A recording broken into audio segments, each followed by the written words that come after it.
पहले एपिसोड में ली जियान टैन्यू से फाइट करने आया था, जिसके बाद उसने टैन्यू को बैटल के लिए चैलेंज किया था। अब टैन्यू बिना किसी डर के इसके चैलेंज को एक्सेप्ट कर लेता है, जिसे देख सब हैरान हो जाते हैं और सेन टैन्यू पर गुस्सा होने लगता है और कहता है क्या तुम्हें नहीं पता तुम्हारे पास कमजोर फीटल सोल है, जबकि लीजियान के पास एक्स्ट्रा ऑर्डिनरी टैलेंट वाली फीटल सोल है। इन सब के बावजूद भी तुम इसके लिए एग्री हो गए। तब टैन्यू कहने लगता है आपका गुस्सा होना बिल्कुल जायज है, लेकिन आप एक बार मुझ पर विश्वास करिए। इस पर सेन कहता है अगर तुम्हें कुछ हुआ तब मेरे भाई की जान भी खतरे में पड़ जाएगी, जिसके बाद मैं तुम्हें नहीं छोड़ूंगा। अब लीजियान टैन्यू के ऊपर हंसने लगता है और किसी फ्लाइंग ऑब्जेक्ट से इस पर अटैक कर देता है। अब टैन्यू इसे रोकने की पूरी कोशिश करने लगता है, लेकिन इसकी पावर बहुत ज्यादा होती है, जिसकी वजह से टैन्यू इसके सामने कमजोर पड़ने लगता है। तभी लीजियान इस पर एक और अटैक कर देता है, जिसमें टैन्यू बुरी तरह से जख्मी हो जाता है और अब सभी को उसकी चिंता होने लगती है। फिर सेन कहता है कि टैन्यू तुम अभी नहीं मर सकते।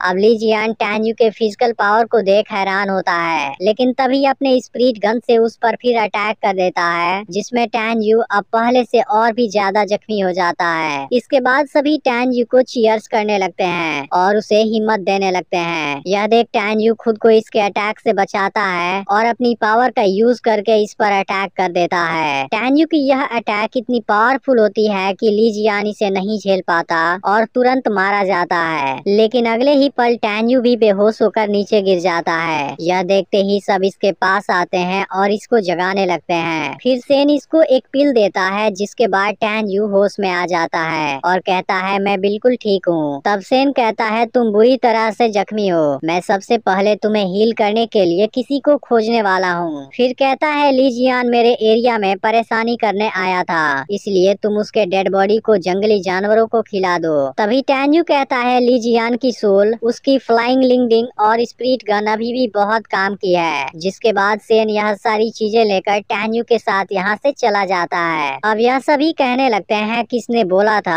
एक्रोबेटिक स्टूडेंट कमजोर होते हैं। टैन्यू ने तो लीजियान को भी मार दिया। अब फ्यूचर में हमें बुली करने की कोई हिम्मत नहीं करेगा। दूसरी तरफ कोई एल्डर जीक्वान का ट्रीटमेंट कर रहा होता है। तभी यहाँ पर कोई आता है और इसको बताता है कि लीजियान को किसी ने मार दिया। यह सुनते ही दोनों के होश उड़ जाते हैं। फिर जीक्वान कहने लगता है मेरे भाई के पास तो सोल लिफ्टिंग मिरर की ग्रेट परफेक्शन थी, आखिर टैन्यू उसे कैसे मार सकता है। टैन्यू का नाम सुनते ही एल्डर जीक्वान से पूरी बात पूछता है, जिसके बाद जीक्वान बताता है कि एक्रोबैटिक स्टूडेंट ने एलेक्सिर को समय पर तैयार नहीं किया था, जिसके बाद मैंने उनको डांटा, लेकिन इस बात के लिए टैन्यू ने मुझे सबके सामने शर्मिंदा कर दिया। जिसके बाद लीजियान मुझे जस्टिस दिलाने गया था, लेकिन अब वह मर चुका है और इसे जरूर टैन्यू ने ही मारा होगा। इसके बाद जीक्वान एल्डर को टैन्यू से इसका बदला लेने के लिए बोलने लगता है, लेकिन तभी एल्डर इसे एक थप्पड़ मारता है और कहता है मैंने उसे एक हाई लेवल का अल्केमिस्ट बनाने के लिए ट्रेन किया था, ताकि वह 2.5 साल के बाद इमोर्टल सेक्ट में जा सके और बाकी दोनों एंशिएंट सेक्ट के स्टूडेंट का मुकाबला कर सके, लेकिन वह केवल तुम्हारे वजह से मरा है। इसके बाद यह एल्डर यहाँ से चला जाता है। वहीं लिंगहू कांगे आज भी अपने ग्रैंडसन की मौत से काफी दुखी है और कुछ एल्डर से कहता है टैन्यू जैसे ही डेनिस माउंटेन गेट से बाहर जाए तुम लोग उसको तुरंत मार देना। जिसके बाद एक एल्डर टैन्यू को बाहर लाने के लिए और उसको मारने के लिए कोई खतरनाक प्लान बनाता है। इसके बाद हम एक और चीफ को देखते हैं जो अपने ग्रैंडसन के मौत से काफी दुखी है और अब यह भी टैन्यू को किसी भी कीमत पर मारना चाहता है। और इसी के साथ यह एपिसोड यहीं पर एंड हो जाता है।